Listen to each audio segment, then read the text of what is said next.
with you. Yeah. Our people have been doing that for a long time. Happy Hanukkah. Well, I was with my friends and you said, do any of you guys have chutzpah? That's right. That's right. Which do is any a of funny you guys... opening line. Yeah. All right, that should be written down somewhere.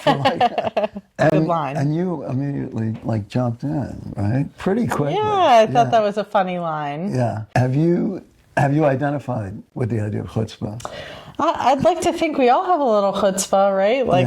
I would hope that, you're identified with your spirit, and, of course, chutzpah is you have cojones, right? But cojones. You have a little bit of, everybody should have their own version of chutzpah, right? Yeah, that's right. Audacity. Where'd you come up with it? Yeah, I think I've been using it a long time. Yeah. Because maybe Lenny Bruce. Who's over, where is he? Over, right behind me. There he is, right behind me. Yeah, he was the ultimate chutzpah guy. Yeah. I got turned on to him when I was 16. But I just think that we're going to need it more now, for sure. Our people certainly need him. Yeah. Need chutzpah. And soul. Yep. And soul. So you must have had a lot of soul involved in the film that you're involved in. It takes a lot of soul. It takes a lot of soul. It takes a lot of chutzpah. I think that in general, people, just to do anything courageous, need a little bit of chutzpah. For sure. But the documentary series that I've been working on, the Last Holocaust Survivors, we're finally in post-production. We're editing it now, and I'm excited to share it. Yes. I've shared, the trailer with you, the sizzle reel with you. So it was one of the scariest things to start working on. Obviously, just working on anything that is so personal is scary. All the more so, I think, to reach out to people who have been, through something difficult. Mm-hmm. Obviously, they have much more to lose than I do. Sure. So for me, I was I felt called to do this. I felt like it was my responsibility. Yeah, tell us again. You told me the locations. Yeah, it's been amazing. So we've been really filming all over the world. So we filmed in Israel, the UK, and the US, and Canada. Right. So, and it took a lot of help a lot of help from my friends, as the Beatles say. So, right. Yeah. So there were a team of us, and I'm just beyond grateful that all of us had chutzpah, and believed in the project. And somebody else is the writer-director, or are you one of the writer-directors? I'm doing it myself, but we all, are creatives, and we all have a vision and believe in the vision. And because we believe in, telling the stories of survivors and spreading the message of ending anti-Semitism, and keeping our people safe, ending genocide, things like that. And so as long as you're committed to this, I'm committed to this. And the idea came up from what? What triggered the idea? Yeah, it's interesting because, I've been grateful enough. I'm fourth generation or something American. I'm going to ask you about that. Yeah. So I'm fourth generation American on both sides for the most part. Yeah. But I was lucky enough to go on, one of these Poland trips, one of these Eastern European trips through a Jewish group. You did? Okay. And so I've always sort of been interested in, the Holocaust story and anti-Semitism as a Jew. Right. And I felt it was my responsibility to tell that story and learn more about it, even though my family was not necessarily directly connected. Right. And people must ask you that a lot, do they? Working on this story? Well, and ask you if you were directly affected. And maybe assuming that you were a child of survivors. Yeah. Yeah. And I, of course, have friends who are, 3G or, 2G, but I'm not. But what did trigger? So the background you had was you already knew quite a bit about it, but was there something contemporary in terms of anti-Semitism that really triggered it, really motivated you now? I have to say that the trip I went on really lit a fire in me. Mm-hmm. You don't come back from something like that the same. Mm-hmm. I was just so moved. And so I have to shout out Mayor Olami International. They, have done amazing things for me and my friends. I learned so much from them. And, I met incredible survivors. I didn't grow up in a particularly Jewish community. I'm from Stoughton, Massachusetts. Right. Well, it's mixed, I think. Yeah, it's very mixed. And I'm so grateful that I have so many diverse friends. But it wasn't in like a particularly Jewish community. So I was very grateful to have Jewish learning opportunities. Right. And so I always carried with me that I wanted to, as a storyteller, as a documentary producer, tell the story of survivors. And then obviously things, have been on the rise for a while now with anti-Semitism, and I felt it was the time to tell it. And also the timing for the survivors are not going to be around much more. Absolutely. And the series called The Last Survivors? The Last Survivors, Never Again Is Now. Oh, right. Never Again Is Now. And you came up with that title. Okay. I did. So how long ago was the trip to Poland? To Poland? To Poland, yeah. It was actually New Year's Eve, like this Christmas time to New Year's Eve, I believe 2018. It's been quite a while. Yeah, it's been a while now. Yeah, like 6 years, right? Yeah. How did you feel during that time? You've been working on a lot of other stuff, but it was at the back of your mind. It stimulated you, I assume, but it was also like a sense, God, I got to get this done before it's too late. Yeah, I think...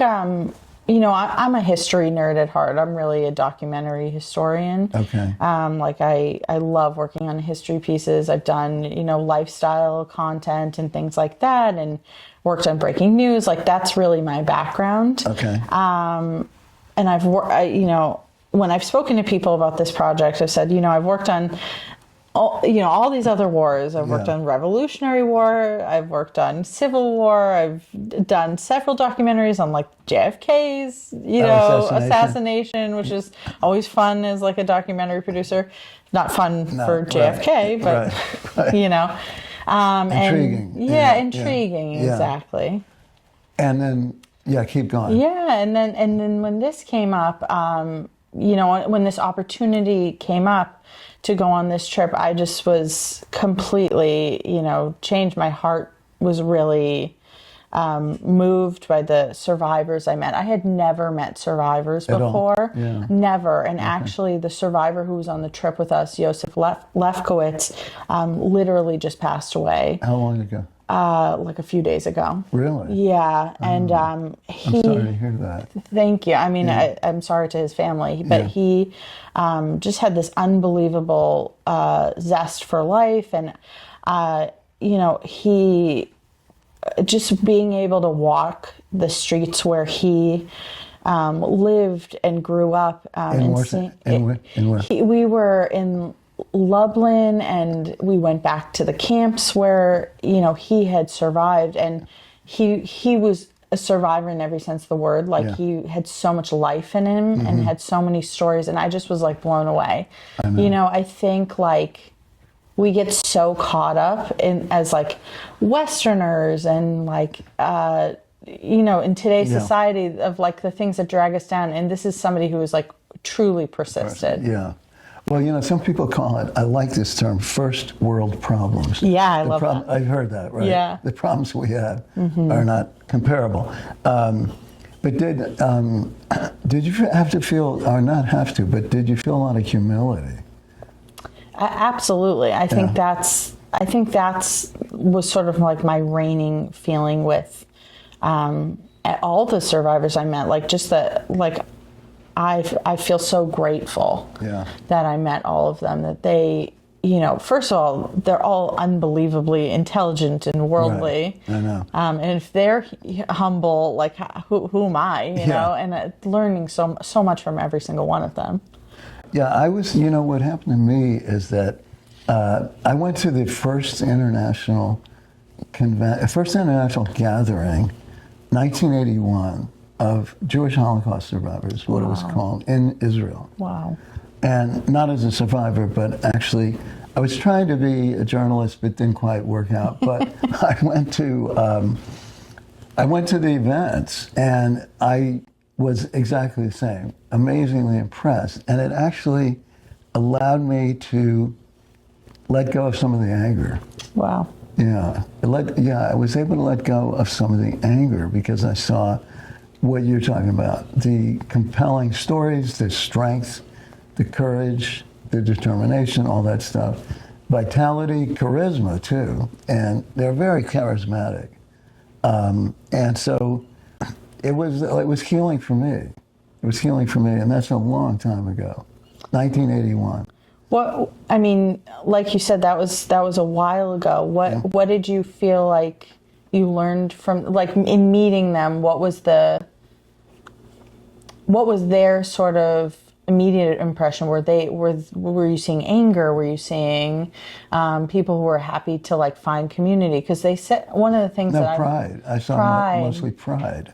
In Israel, like, in Israel. I'm curious. There was, because that was also a time a lot of people weren't talking about it. Yeah, well, I think it was, what happened is, like, I never liked Menachem Begin, but he gave an incredible speech at the, right outside the Wailing Wall, and I'll never forget that. It was in English, and there were about 5,000 of us, I think, and it was at night. And it was, he wasn't a survivor, I don't think, but he was a child of survivors, I think. He was a Polish Jew. And it was really powerful. But I would say that, I went to some kibbutzim that they were on. I think they had become vital people in Israel. I didn't get the sense that they felt alienated or put down. I felt that they had found a home. And I felt that they, were inspiring, just very inspiring. So it wasn't, I didn't go thinking that would happen. It was what came over me. And I was surprised, actually, because you could come out of that being more angry and more feeling like revenge. Now, I'm not somebody who's a pacifist. I was attracted to, not that I did anything, but I was attracted to Jews who fought back, even in the U.S., stuff like that. People who were, stand-up people. And I'm a lover, not a fighter. I wish I was a fighter and a lover. But so I saw these people, and it wasn't necessarily that they were in the partisans or at the Warsaw Ghetto Revolt or anything like that. They survived. They wouldn't necessarily talk about how they survived, as far as I remember, because there's often some guilt about that, as you probably know by now. There is some guilt about that. And there's lots of different angles on that, on how they survived or didn't survive, right? But of course I've done a lot, fair amount of reading, not everything, but I've read a fair amount. And I saw, the film Shoah. You probably saw that, yeah. So there was, it was big, quote, big, in the 80s, the whole focus on this. It's come back, I think it cycles, the focus on this. But we don't have to stay on this subject. We can also segue to some other things. I know, you're open to fascinated by it, which is bizarre because I obviously don't have such a personal connection to it, but right.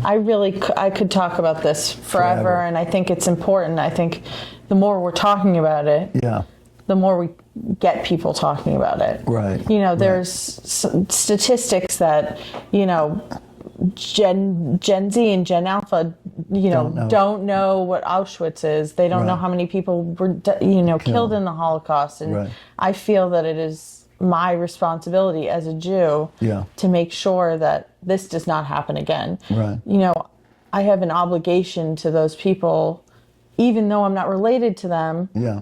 I'm related to them as a Jew. Yeah, I of believe in course. the collective Jewish soul, So and I'm Yisrael. yeah, for sure. absolutely. You know, the thing is, one of the things that disappoints me is not only the issue about how many facts or whatever are remembered, because it's only been fairly recent that Jewish education or Holocaust education was taught in public schools, but it's been pretty widespread. Kitty Dukakis, Michael Dukakis' wife, was very instrumental. And the thing that's upsetting about it is that even though people can repeat, like the famous Reverend Bonhoeffer, right, about first they came, people are forgetting the meaning of that completely. But the whole point of it is taking that information and applying it to today. And you have to stand up not only for Jews, but for other people, people who are victimized and people who are scapegoated. And then, of course, learning about the amount of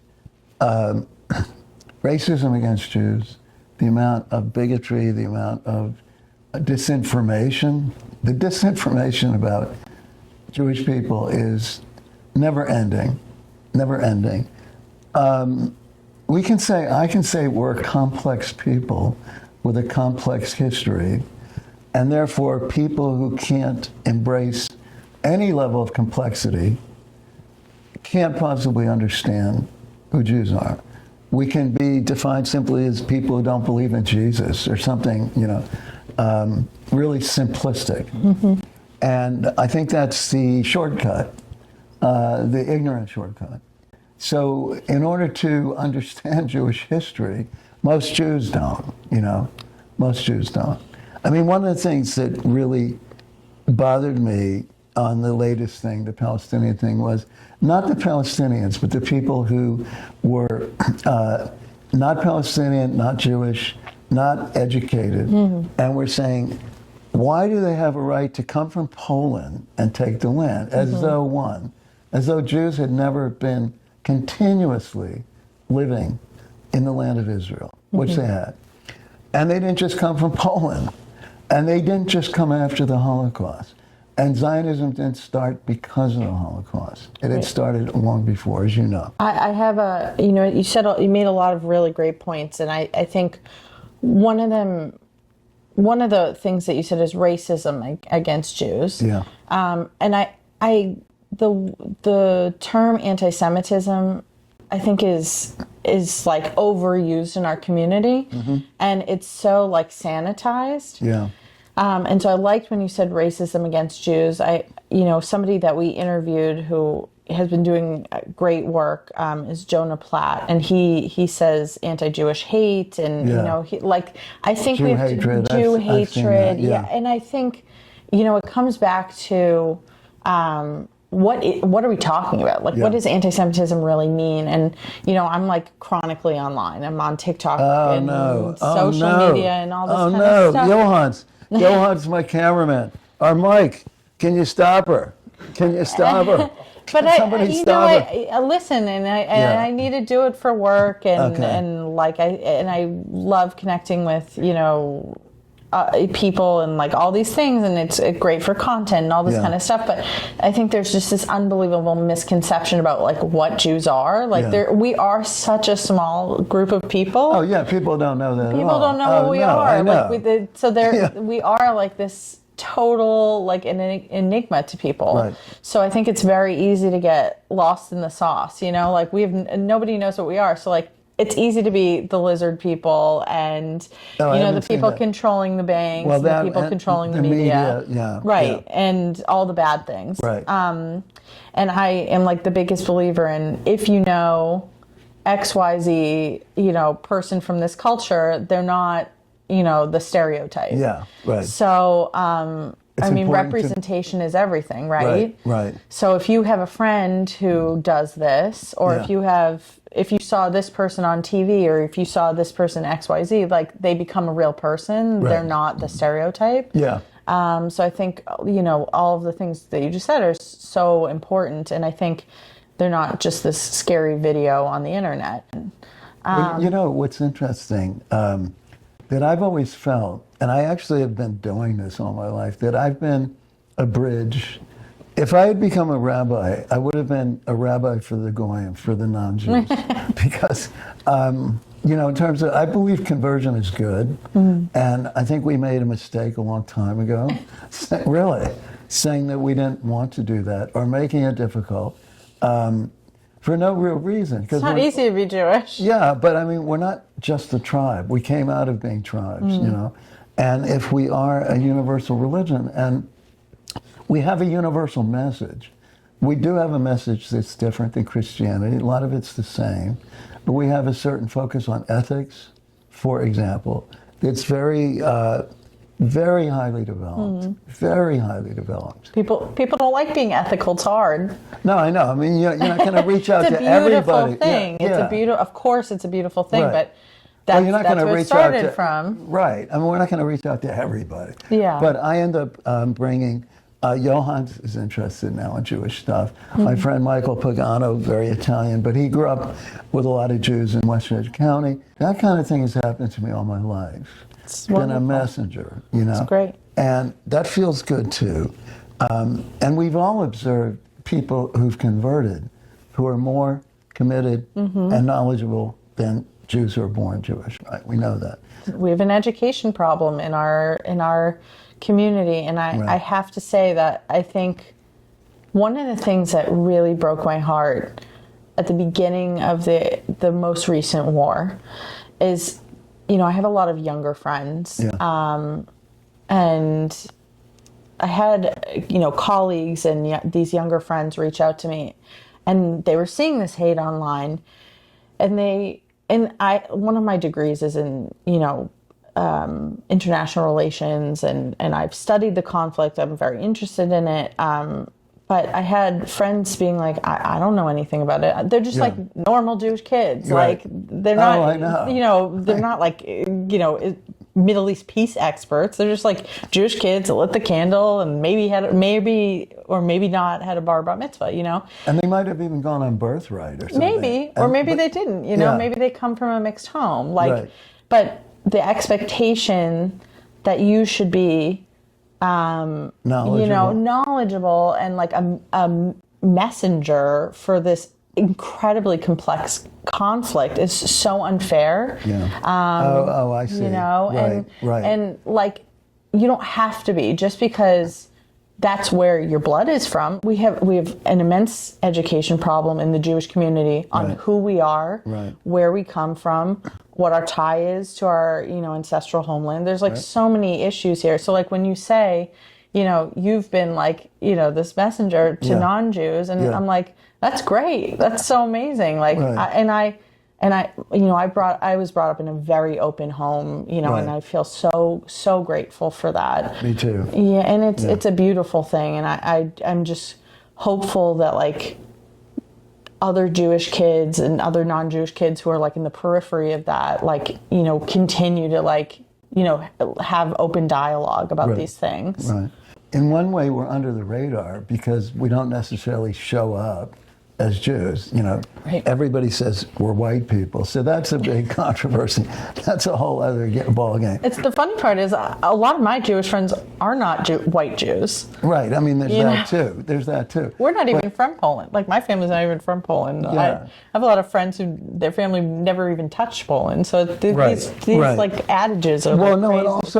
and also, you know, identity is subjective. Yeah. I mean, I don't identify as quote white.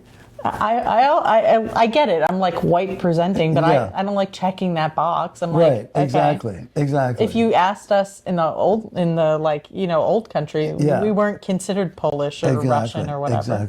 Exactly. And so our history is so different from quote white people. Yeah. But the thing that I see as good, despite all the anti-Semitism, is they. You know, like the women you were with the other night. Yeah. At least one of them wasn't Jewish. She was Indian or something, right? Yeah. You don't know that. I'm guessing. My best friend married an Indian Jew, to be fair. Okay, so that was her. No, not that particular friend, but actually that friend, funnily enough, has probably done more Jewish things with our family and with me over the years than the other folks in that group, if you would believe it. Well, that's exactly what I meant. That's what I'm celebrating. Yeah. That's what I'm celebrating. It's amazing. Yeah, it's amazing. That we have allies. Absolutely. And God we have bless allies, them, and we shouldn't forget that. Absolutely. Yeah.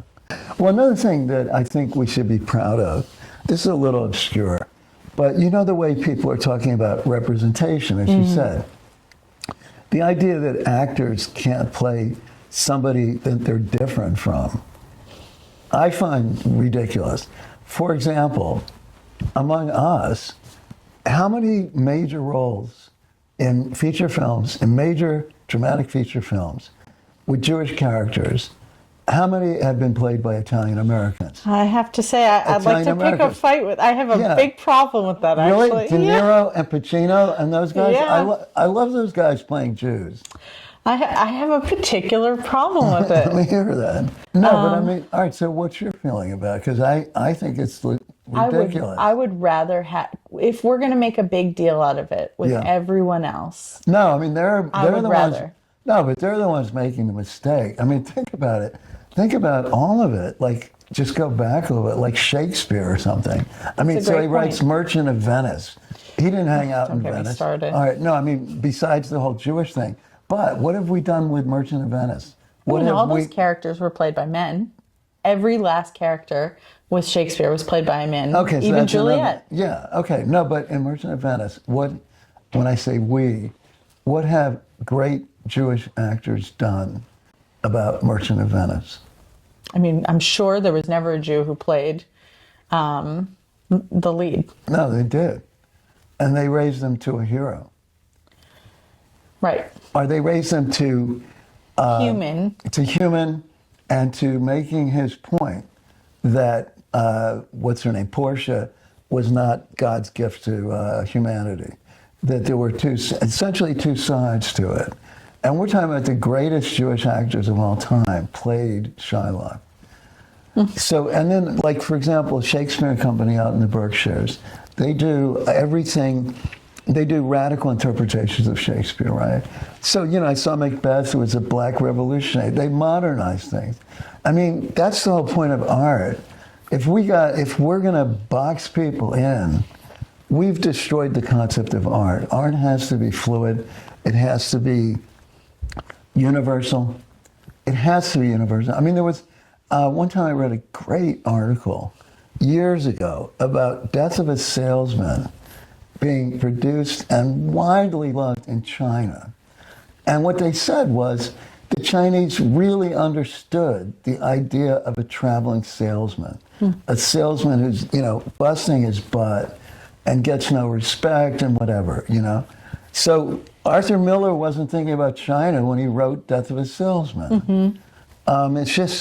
It's ludicrous. And just because other groups are doing that, particularly the black community, I'm not sure if Latinos aren't even doing it that much, I don't think, the whole demanding representation, but the blacks are especially. But just because they are doesn't mean we have to follow suit.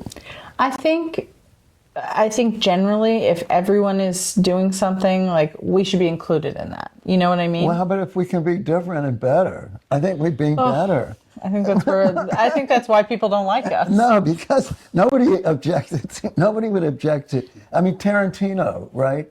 He's not Jewish, I don't think, right? Quentin Tarantino lives in Tel Aviv now. That's what I heard. Yeah, exactly. Well, exactly, and all this, right. And he loves Jews. I mean, what's the film which I haven't seen? The one about Jewish revenge, about in the Holocaust. What's it called? What's it called? Inglourious Basterds. Inglourious Basterds. Thank you. Yeah, I mean, so I didn't even see it. There are a lot of non-Jews playing Jewish roles in that film. Probably, but Tarantino cared enough about the story. To make it. Yeah, and it's like, what are we going to do? Say we only want a Jewish writer-director to do that? It's crazy. And right. De Niro, I love De Niro and Pacino. What can I say? And I love Scorsese, and all three of those great people. Actors. And directors and writers and everything. And they've always shown, because Italians and Jews in New York lived side by side a lot, right? For example, the one that always kills me is the lead actress who plays the marvelous Mrs. Maisel, Yeah. who is the star Jewish character. She's And not she's Jewish. not Jewish. Okay, and so that kills me. It did? It kills me. But if she's not a Jew. She's not. She hasn't But she lived embraced the Jewish. it. She embraced She's a it. stereotypical Jewish woman, and Yeah. I don't identify with her. And I'm a Jewish girl living on the Upper West Side, I know. living her experience, and I'm like, I don't want people to think I'm high maintenance like that. Oh, well, yeah, I mean, but come on. Yeah, but come on. Come on. We don't want just heroes. What are we saying that somebody has that? But she's also loved by the audience, right? I mean, yeah, she's a pain. But She's a pain. she loves Lenny Bruce. That gives I her know, credit. that's how I knew Now, when about you Lenny thought about Bruce. it. I Well, know. Bob Marley over there, okay, is wearing a tie. Loveland. I love Bob Marley. Yeah. Okay, he wasn't Jewish, but he identified through the cool. Rastafarians, about Zion, and so forth. Cool. Right. Did you see the film, One Love? No, I didn't see that. Okay. Well, there's a whole thing in there about that. Cool, I gotta see it. You got to see it. Good rap. But so, all right, so we disagree, which is okay. That's okay. We haven't killed each other, right? Two Jews, three opinions. That's right. We have a right to have different opinions. But it's also generational. Yeah. It's definitely generational, yeah. I just want to win. No, I'm kidding. You're I'm allowed. kidding. Out of respect, you win. I'm kidding. And really, the thing that's divided the country more than anything is the total economic inequality. Mm-hmm. That is what is tearing us apart. Mm-hmm. Anytime there's been massive economic inequality, extremism takes over. You can see it in every country, and it happened in the United States too. But the fact is that pretty much everybody's getting screwed over. Everybody's getting screwed over. But of course, they're fighting each other, which is what always happens. So people, so we have a lot of work to do that is not strictly related to identity, although identity is definitely part of it. I actually think it's very related to identity. Okay. I mean, class stuff? Because Yeah, I'm I talking think about so. class issues. I think so. I don't consider us a country. I consider us a United a States. civilization. It's just We're so a different. civilization. Like we are the country, we're the place that has every single ethnic group, every single religion, there's no other place like that. We're a country of immigrants. We're a civilization, not a nation. And another reason is that, as people have pointed out, the only consensus, the only binding thing that we're all supposed to have loyalty to, it's not the church, it's not an ethnic group, it's not a nation, it's not a specific history, it's the Constitution. And that is what is supposed to bind us. We swear an oath to the Constitution. So we're not held together like all these most countries are held together by nationalism. And then the other thing was I thought about this recently, the first theater production, and I love theater, that I ever went to.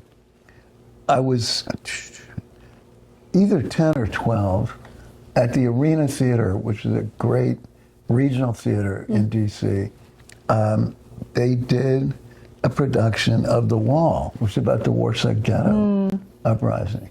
And I went with my mother. She used to take me to some interesting things. So that made an impact. So, in that sense, I knew about the Holocaust at a pretty young age. And my family were not survivors. Yeah.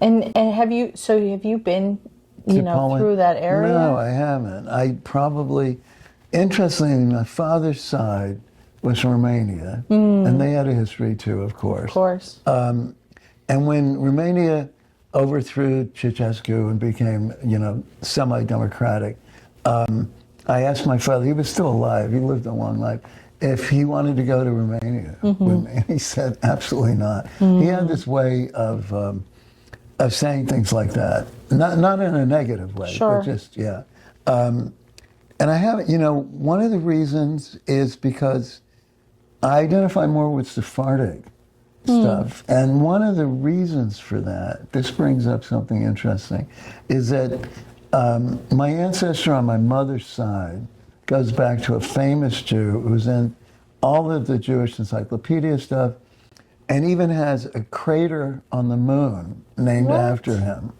So what I've said is, you know, I don't own real estate, so if I need a place to go, I've got a crater on the moon to go to. But he was an astronomer, map maker, inventor, professor, I think rabbi, named Abraham Zakuto in Spain. And his heroic story, tragic heroic story, was, even though he was at the height of society and everything, he may have helped Columbus. He was involved with Vasco da Gama. He invented some navigational instruments. He was, of course, there was the Inquisition in 1492, exactly the same year that Columbus went to the West. Wow. Right. And there were three choices: convert, be killed, or leave. Right. So he left, and he went to Portugal. And he's actually more famous in Portugal. He became the court astronomer to King John. Wow. And in 1495, so he was way up at the top of the thing. In 1495, Queen Isabella of Spain forced the Inquisition onto Portugal. Yeah. Oh, you heard about that? Yeah. You've read about it. A little bit about it. So he had the same choice. The three choices. Yes, of course. And he went in exile again. And the story is that he was, you know, in the Mediterranean and maybe captured by pirates at some point, and ended up in North Africa and then to the land of Israel. He was definitely in the land of Israel in the he died in 1510. He was in the land of Israel right back then. So the idea that we just arrived from Poland is, of course, bullshit. And what I want is a feature film. I'll think about this. We're going to do a feature documentary, at least, or a feature film about his story, because an amazing story, right? Yeah, absolutely. An amazing story, and it's not solo. Yeah. It was a story of many people, right? And, you know, the heroism involved in that, and having to leave twice, you know. It's unbelievable. Really. And then to not know where he's buried, you know. It's like Moshe. Oh, right. Right. Yeah, but this guy's documented a little bit more, right? I mean, there's photos of him. There's drawings of him, right? Not photos. Rachel. Okay. We only disagreed on one thing, I think. I wouldn't even call it a disagreement. Yeah. It was a machloket, if you will. What does that mean? In like yeshiva, or like when you're doing Jewish learning, you say like we had a little like healthy like dialogue, like a little disagreement. Yeah. That's right. Like it was almost like a academic discourse. That's right. Totally. Yeah. All right. So we're going to make that film about Zakuto together. We got a lot of stories to tell as Jews. Yeah. Yeah. Definitely. Nice. Okay. This is great. Wonderful. Thank you so much for having me. I hope I hope it was as good. Well, what do you think? Helpful. Ask him. I hope so. Yeah. Hope you got what you wanted.